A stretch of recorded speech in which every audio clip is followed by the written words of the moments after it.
Habang ang nakakatakot na dark tide ay sumasagasa sa buong lupain, nilalamon ang mga pioneer na humihingi ng tulong, ang mayabang na pioneer ay umismed, binalewala niya ang banta, buong pagmamalaking sinasabi na kung hindi kaya ng mga regular na tropa, hindi nangangahulugang hindi niya kaya, sa isang mapangahas na dagandong, tinawag niya ang isang malaking harang ng berdeng enerhiya gamit ang kanyang espada, na nagpapahayag na lahat ng nasa loob ng sona ay kanya.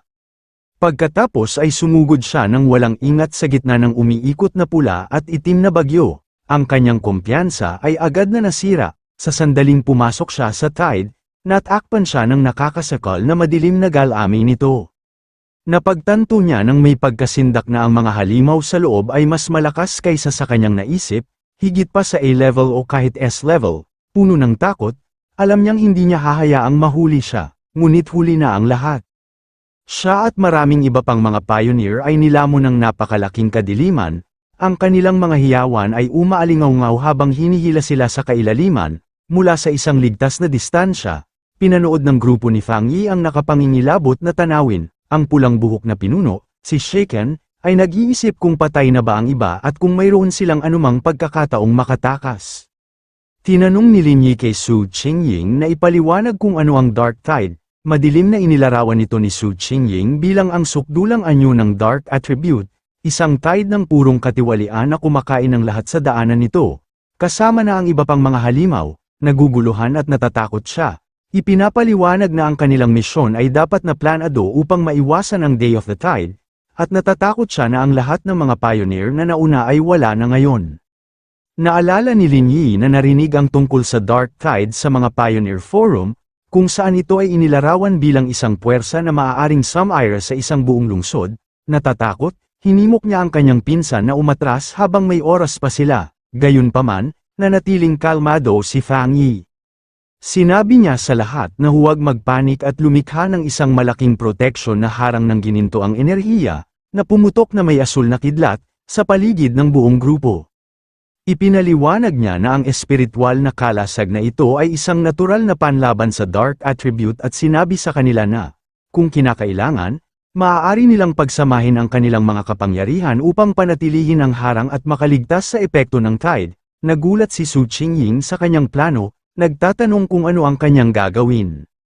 Binalaan niya siya na ang Dark Tide ay isang puro na estado ng Dark Attribute at ang kanilang pinagsamang kapangyarihan ay hindi maaaring pigilan ito, na nagpapaalala sa kanya na ang makapangyarihang Spirit Creation Pioneer ay nilamon lamang ng buo.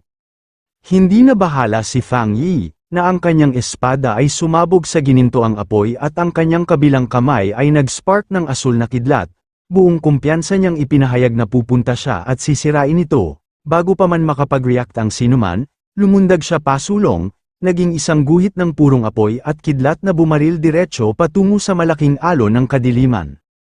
Ang kanyang mga kasamahan sa koponan ay maaari lamang manood sa hindi makapaniwalang pagkabigla, kasama si Su Qingying na nagtataka kung talagang balak niyang sirain ang Dark Tide mismo. Sumugod siya sa puso ng bagyo, ang kanyang ilaw ay naghihiwa ng isang landas sa pamamagitan ng umiikot na kaguluhan. Sa loob ng mata ng tide, kalmadong lumutang si Fang Yi, ganap na hindi nasaktan sa loob ng isang proteksyon na gininto ang aura habang ang napakalaking madilim na enerhiya ay umiikot sa paligid niya. Tiningnan niya ang maliliit na apoy na parang mga hibla ng pulang enerhiya sa loob ng bagyo at ngumisi, na kinumpirma ang isang hinala na mayroon siya. Lumulutang sa puso ng Dark Tide, si Fang Yi ay napapaligiran ng isang napakaraming pulutong ng hindi mabilang na mga halimaw, ang kanilang maraming mata na anyo ay bumabaluktot sa kadiliman. Sinuri niya ang tunay na katangian ng banta, na napagtanto na ang mga ito ay hindi lamang mga A-level na halimaw na kinokontrol ng dark energy.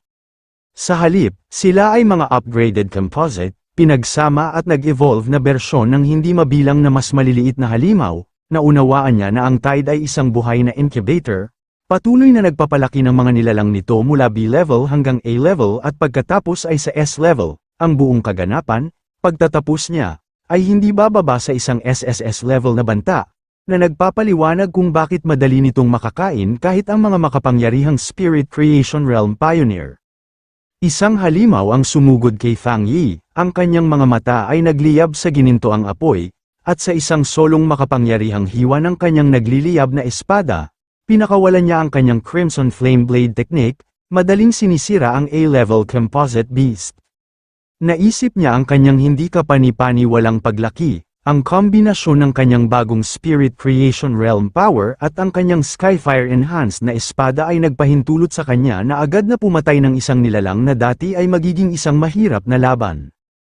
Habang iniskan niya ang kanyang paligid, napansin niya ang isang pamilyar. Ito ang mayabang na pioneer, buhay pa ngunit kinakain ng dark energy ng Tide. Ang lalaki ay gising pa, nakikipagpunyagi laban sa katiwalian na sumasakop sa kanya. Nakita ni Fang Yi na dahil tumutugon pa rin ang lalaki, ang kanyang espiritual na enerhiya ay hindi pa ganap na nauubos. Naisip niya na kahit na ang kanyang espiritual na pundasyon ay hindi kasing solid ng sa kanya, ang pagiging isang tunay na Spirit Creation Realm Pioneer ay nagbigay sa kanya ng isang maliit na pagkakataong makaligtas. Nagpas siyang kumilos. Tinipo ni Fang Yi ang kanyang Divine Thunder Power. Nagpakawala siya ng isang malaking sabog ng nagpapadalisay na kidlat, na tumama sa madilim na masa na humahawak sa mayabang na pioneer. Ang lalaki ay itinapon malayo sa Tide, bumagsak ng husto sa lupa, walang malay, ngunit malaya mula sa katiwalian, nakatayo sa ibabaw ng kanyang bumagsak na karibal na may hawak pa ring nag-aapoy na espada. Napansin ni Fang Yi na ang lalaki ay maaaring iligtas, ngunit bahagya lamang.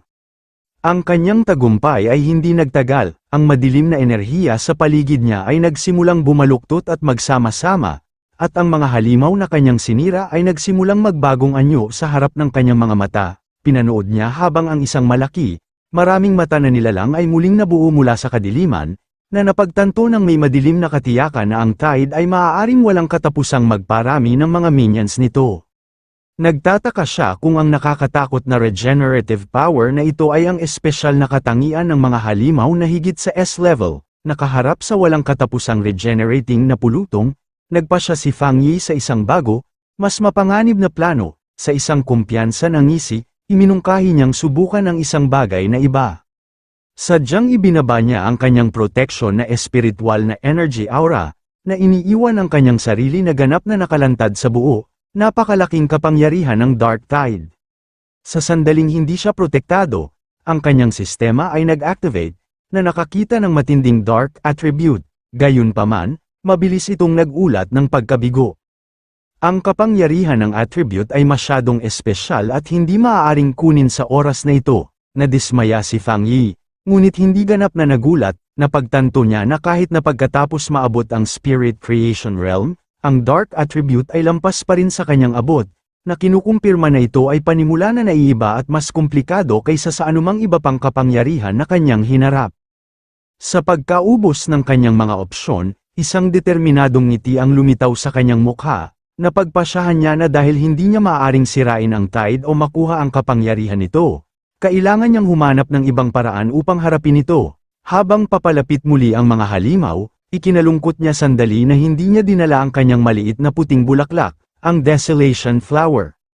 Alam na ang kapangyarihan nitong sumisipsip ng buhay ay magiging isang perpektong panlaban. Nagtataka siya kung ano pang mga opsyon ang natitira sa kanya. Pagkatapos, nanlaki ang kanyang mga mata sa isang biglaang pagkaunawa. Alam niyang mayroon siyang handa ng solusyon sa harap niya. Sa labas ng Tide, ang iba pang miyembro ng koponan ay nanood mula sa kaligtasan ng kanilang ginintoang harang, ang pulang buhok na pinuno, na nagulat pa rin, ay tinanong si Su Qingying kung nakakita na ba siya ng ganitong sitwasyon dati, ngunit maaari lamang aminin ni Su Qingying na hindi pa. Bigla, ang magulong, umiikot na enerhiya ng Dark Tide ay lumago ng nakakagambalang tahimik na dumidiin laban sa kanilang protection na kalasag. Ang kakaibang katahimikan ay lalo lamang nagpataas ng takot kay Lin Yi, na umaamin na kahit na hinarap nila ang napakalaking Desolation Vine, hindi pa siya nakaramdam ng labis na pagkabalisa. Kinakain siya ng pag-aalala para sa kanyang pinsan, na kinatatakutan ang pinakamasama. Sinubukan siyang panatagin ni Su Qingying, na itinuro na ang kanyang protection na harang ay aktibo pa rin, kumikislap lamang. Hinawakan niya ang mga kamay ni Yi, sinasabi sa kanya na dapat nilang ituon ang kanilang sariling espiritual na enerhiya upang makatulong na palakasin ang kalasag. Idinagdag niya sa madilim na lowika na kung ang isang pioneer na kasing lakas ni Fang Yi ay babagsak, ang kanilang sariling kapalaran ay masisira pa rin. Patuloy na pinalakas ni Su Qingying ang kanilang moral, na nagpapaalala sa kanila na si Fang Yi ay isang Spirit Creation Realm Cultivator na gumamit ng ilang makapangyarihang attributes, at pinaghihinalaan niya na ang kanyang tunay na lakas ay mas malaki pa kaysa sa kanilang alam. Sinabi niya sa kanila na hindi responsibilidad ng mga pioneer sa kanilang antas na mag-alala tungkol sa pagliligtas sa isang taong higit na nakahihigit sa kanila. Ang kanyang nakakagulat na nakakatawa at kumpiyansa na mga salita ay nakapagpakalma kay Lin Yi, na nagpasalamat sa kanya. Ngumiti lamang si Su Qingying, na inaamin na madalas sabihin ng kanyang sariling mga kasamahan sa koponan na siya ay masyadong seryoso at tinanong kung medyo mas maganda ang pakiramdam ni Yi. Ang kanilang tense na bigat ay nabasag nang sumabog ang isang malaking haligi ng purong apoy mula sa loob ng Dark Tide, na itinulak pabalik ang mapang-epang kadiliman, mula sa puso ng impyerno. Pinakawalan ni Fang Yi ang kanyang ultimate technique, ang Nine Dragons Sky Fire Sealing Art. Bumangon siya mula sa apoy, ang kanyang katawan ay kumikinang sa isang halo ng asol at gininto ang enerhiya. Sa labas, ang kanyang mga kasamahan sa koponan ay nanood sa ganap na pagkamangha. Tuwang-tuwang itinuro siya ng pulang buhok na pinuno sa isang nagulat na si Lin Yi, habang nakatitig si Su Qingying sa hindi makapaniwalang pagkamangha sa napakalaking sukat ng kapangyarihang ipinapakita. Ang teknik ay lumitaw bilang siyam na napakalaking nag-aapoy na dragons na umiikot at sumasayaw. Ang kanilang pinagsamang ilaw ay ganap na nakahihigit sa Dark Tide. Sa ibang lugar, ang misteryosong si Zhao Lan, na nagmamasid sa misyon, ay nawalan ng balanse dahil sa napakalaking espiritual na presyon. Kinilala niya ang kapangyarihan bilang ang legendary Skyfire attribute at ang teknik bilang isang malakas na seal. Pinanood niya sa ganap na kawalan ng paniniwala habang ang siyam na dragons ay nagsama-sama, pinipiga ang buong, sumisira sa lungsod na Dark Tide sa isang solong, hindi matatag na orb ng nag-aapoy na enerhiya, na nagtatanong kung talagang nagawa niyang i-seal ang buong kaganapan.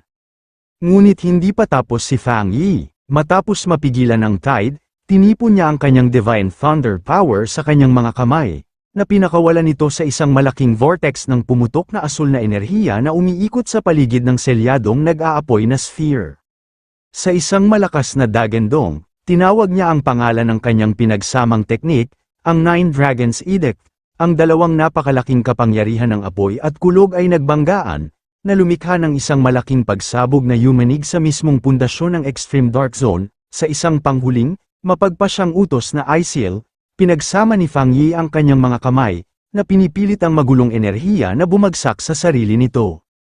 Ang vortex ng apoy at kidlat ay pinagsama sa isang mas maliit, mas matatag na sphere, na sa wakas ay nanirahan sa isang maliit, maliwanag na kumikinang na orb ng perpektong nakapaloob, pulsating na kapangyarihan. Pagkatapos ng hindi kapani-paniwalang pagpapakita ng kapangyarihan ni Fang Yi, ang aroganteng pioneer ay nakahandusay na walang malay sa lupa. Iniisip ni Fang Yi na, sa ngayon, ligtas sila at hindi niya inaasahang na iligtas ang isang tao. Nagtataka kung ano ang dapat niyang gawin sa kanya. Si Lin Yi ay tumakbo sa kanyang pinsan, labis na nagpapasalamat na okay siya. Si Su Qingying, na nakatayo sa tabi ng bumagsak na pioneer, ay nag-alok na ipaubaya sa kanyang team ang pangangalaga sa lalaking walang malay. Kalaunan, lumapit si Su Qingying kay Fang Yi, nagtatanong kung bakit tila hindi siya masaya pagkatapos na matagumpay na maselyuhan ang isang napakataas na antas ng Dark Attribute. Sa kanyang isipan, gayunpaman, siya ay lubos na namamangha. Iniisip na tunay niyang tinupad ang kanyang pangako na wasakin ang Dark Tide at na siya ay isang tunay na hindi kapani-paniwalang tao.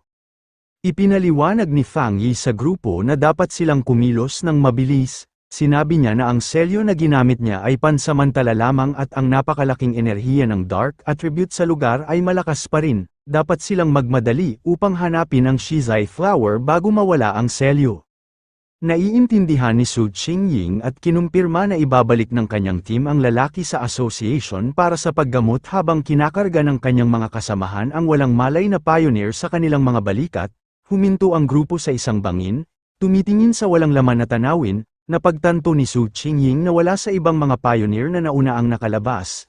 Malungkot na nagtatapos na silang lahat ay kinain ng Dark Attribute, dahil walang kahit isang bakas sa kanila ang natitira. Ipinagluluksa ng pulang buhok na leader kung paano ang mga taong buhay kanina lamang ay ganap na naglaho. Si Fang Yi naman, Iniisip na baka siya ay walang puso, ngunit nakakaramdam siya ng ginhawa na hindi niya kinailangang panuorin silang mamatay. Habang papalapit sila sa isang nakakatakot na madilim na pool, si Fang Yi ang nag-utos.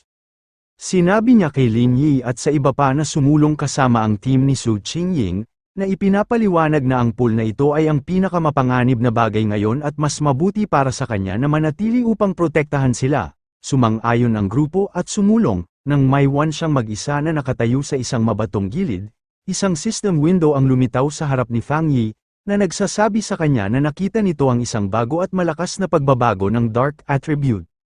Agad-agad, isang malakas na vortex ng kulay ube at itim na enerhiya ang sumabog mula sa lupa sa paligid niya.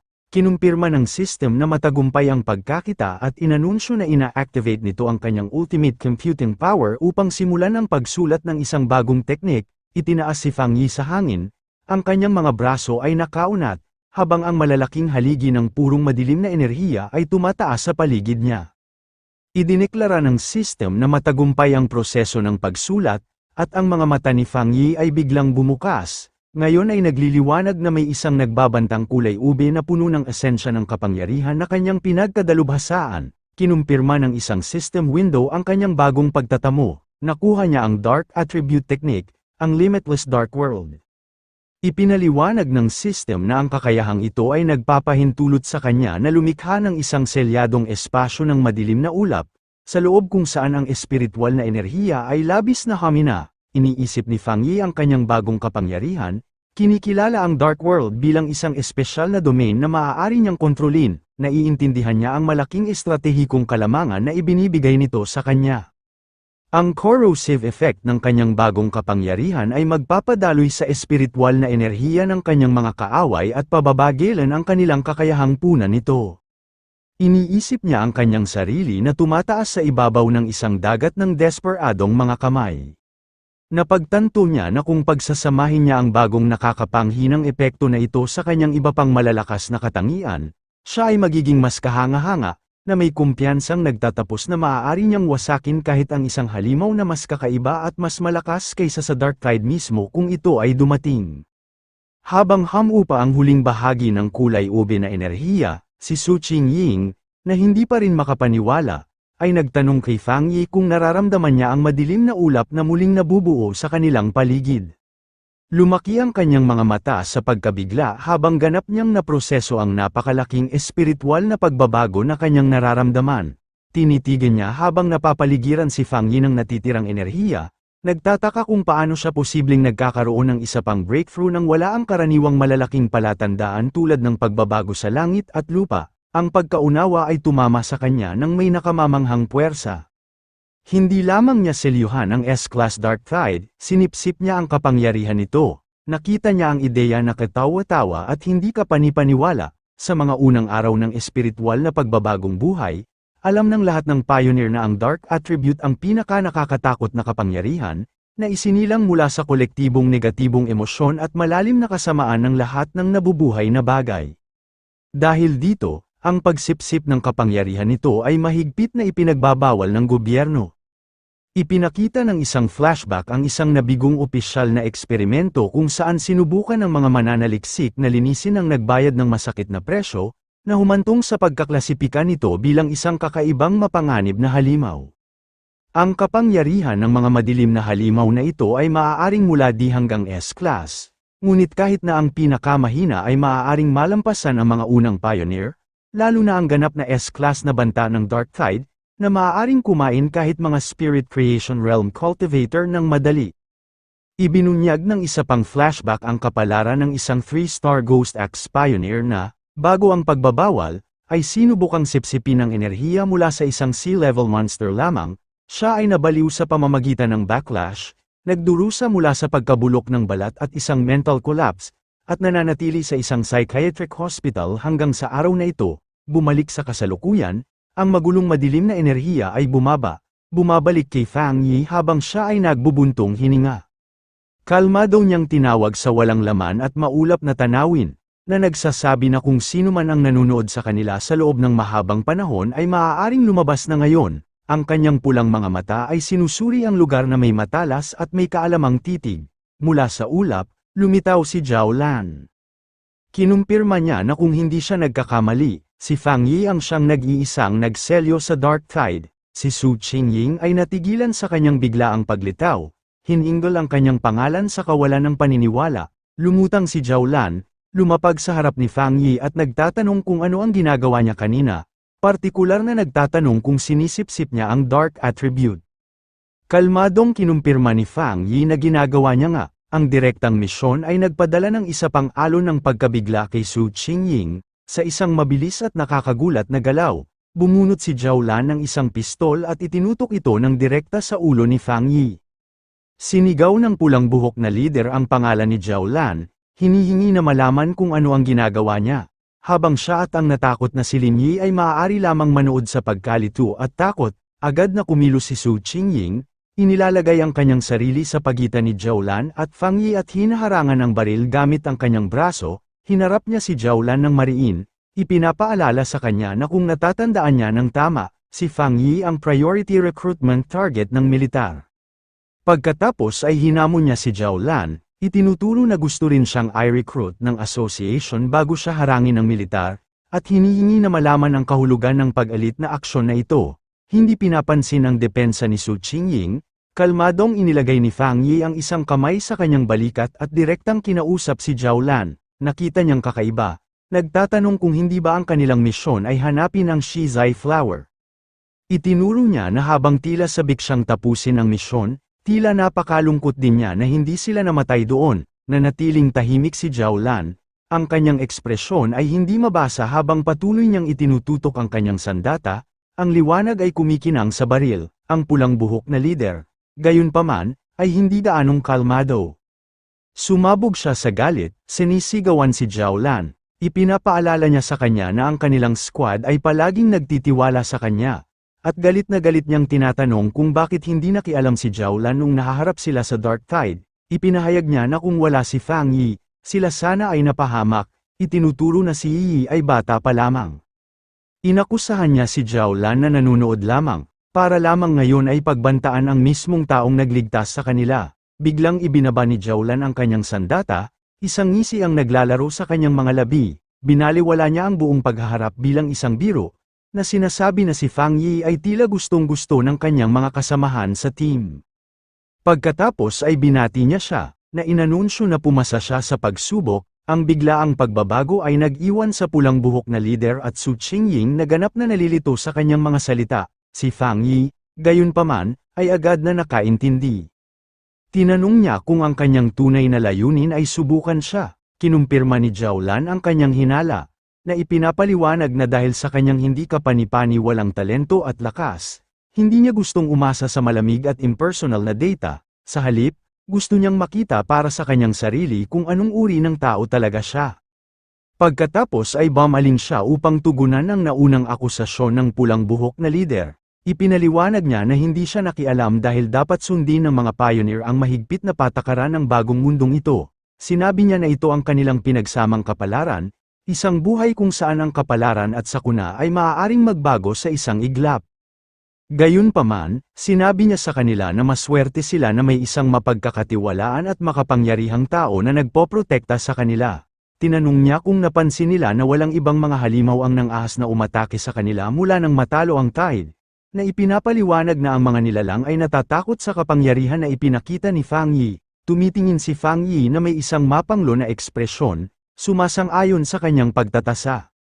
Idinagdag niya na ang Dark Tide mismo ay sumusunod sa parehong prinsipyo, binubuli nito ang mahina at kinatatakutan ang malakas. Sa pagtatapos ng pagsubok, nag-alok si Zhao Lan na akayin sila sa Shizai Flower, na nagsasabi na mas alam niya ang lugar kaysa sa kanila.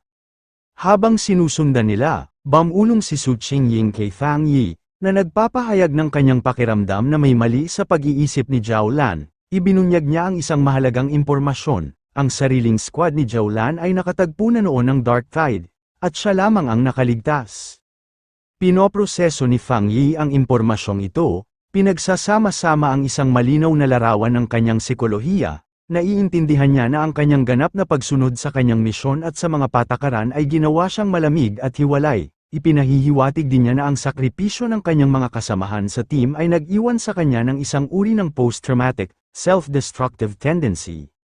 Gayunpaman, napagtanto niya na ang isa pang makapangyarihang paniniwala ang nagpapatuloy sa kanya, at ang pagsaksi sa kanya na selyuhan ang Dark Tide ay naging sanhi lamang upang mawala siya sa kanyang pagtitimpi sa isang sandali, sa isang bagong pag-unawa. Nagpakita si Fang Yi ng isang pahiwatig ng isang ngiti. Sinabi niya sa kanyang mga kasamahan sa team na dapat silang lahat ay maging mapagbigay sa nasugatan na taong ito. Tinanong ng pulang buhok na leader kung nasugatan si Zhao Lan, si Fang Yi, na pinagmamasdan siya ng malapitan, ay kinumpirma na siya ay nasugatan. Ipinaliwanag niya sa kanyang team na ang kanyang espiritual na hadlang ay malubhang na pinsala. Tinatansya na habang mayroon siyang kapangyarihan ng isang 2-star Spirit Creation Realm Cultivator, ang kanyang protection na aura ay bumaba ng hindi bababa sa 2 antas. Ang isang visual ng kanyang gumuhong espiritual na enerhiya ay nagpapatunay sa kanyang pagtatasa, na nagpapahiwatig na siya ay nagdusa ng isang malaking panloob na pinsala. Siya pa nga ay bahagyang natalisod habang naglalakad, isang malinaw na senyales ng kanyang haminang estado. Napansin ang kanilang pag-aalala, lumingon si Zhao Lan at tahimik na nagpasalamat sa kanila. Ngunit binaliwala ang isyu, na nagsasabi na ang kanyang pinsala ay hindi isang problema. Sa pangunguna ni Zhao Lan, ang grupo ay naglalakbay sa isang walang laman, maulap na tanawin na puno ng mga patay na puno at mga buto ng mga bumagsak na nilalang, isang lugar na kinilala bilang Chaotic Burial Mounds. Habang naglalakad sila, napansin ng matalas na pandaman ni Fang Yi ang isang bagay na mali.